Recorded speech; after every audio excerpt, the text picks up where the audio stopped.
For companies to win over the next decade, they need ambitious and definitive goals. The team, the people working around it, the shareholders, the stakeholders really need to understand where they're going. It needs to be ambitious, it needs to be tied to vision, because at the moment we have a workforce who care. The current generation of workers care about sustainability, they care about creativity, they care about being innovators, and they want to make an impact. And that goes across from everything from corporate and social responsibility through to diversity. It also includes things along the lines of how they feel, their well-being, their workspace, their connection to other team members. And you see that across companies all over the world, where the current staff, the people in the teams want to be more connected. They want to enjoy their time at work. And if you create a workspace and a work environment where people can feel connected, the chances are you're going to win, especially in the next 10 years where millennials are starting to come through into the workforce and the next generation. And what they value is very different to what a lot of other generations have valued before. It'll be vision over profit over the next 10 years. And if you can create that culture where people can get behind a vision, an idea, an ideology, and really drive that home, it won't matter how many hours they have to spend at work. What matters is it's the right fit, it's the right environment, and they feel that they can be a part of it. And if you can cultivate that atmosphere, if you can create those environments, you will win.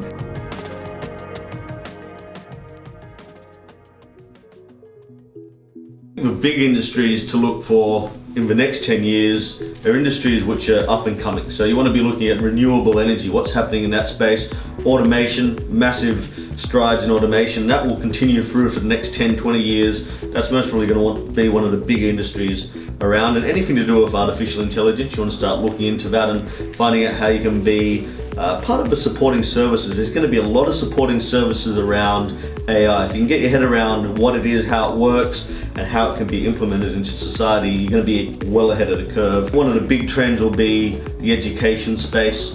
That's going to be a big boom, and anything which involves humans connecting with each other, that industry grouping as a whole will be the biggest opportunity, because as we can see now, a lot of people are hanging out by themselves, they're on their phone, they're not quite sure how to connect with other people. So anything to do with human communication and connection, that will be big over the next 10 years. And we're already starting to see that rise in many cities like New York and San Francisco, where there's a lot of services around helping people connect and doing things together in the physical realm. Big industries that you want to look into are anything high impact. So I think charities, I think anything to do with social good, anything to do with corporate responsibility is going to be pretty big, and we're seeing that trend as well with the Joe Duncan group. You know, we kind of defined that space, and we're seeing so many companies, so many people coming to us to find out how to run that system in their communities and really make an impact. You want to be looking at industries where you feel compelled to be involved in. I don't think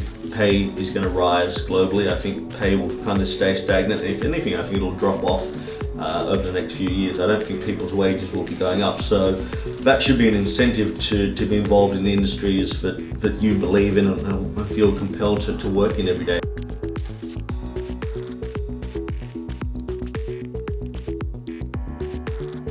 Culture is everything.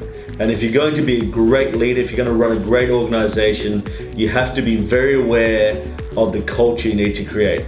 Your current workforce, the people who are currently working in your organizations, generally care about the future. They're more aware of the impact they have on the environment, culturally. They're more concerned about diversity, sustainability, and we have to make sure that we create an environment where people who care about the future can participate in your organization. You can't just focus on profits in the next 10 years, 20 years.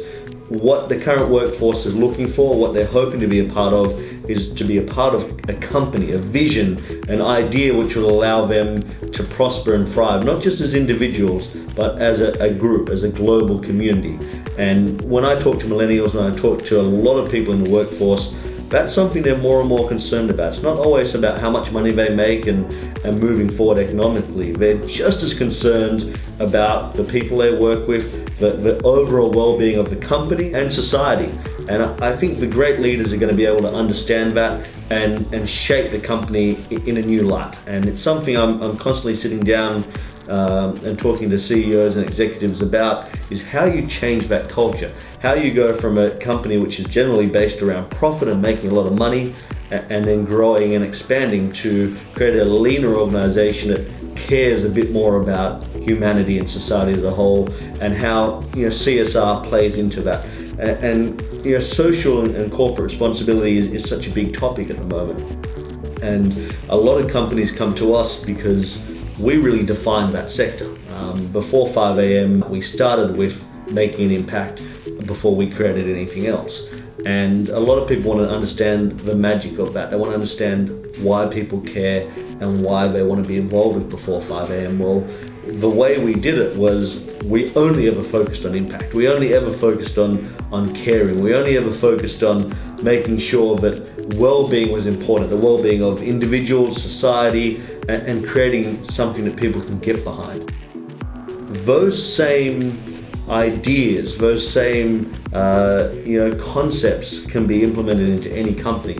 It usually takes a bit of time to make that change, but if you're committed to it, you can create an organization which is at the top of its game when it comes to CSR. An organization where the employees and people that want to come and work for your company care, and they're invested more than just collecting their paycheck.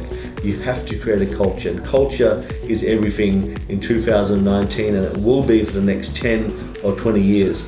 And it's not something you're going to be able to avoid. And there are a lot of CEOs out there and business leaders who are trying to avoid these topics, but those companies will lose in the long run, because your greatest asset is the people who work for you. And if they feel good about the company, if they're able to say positive things and share a positive message, then you can win the game.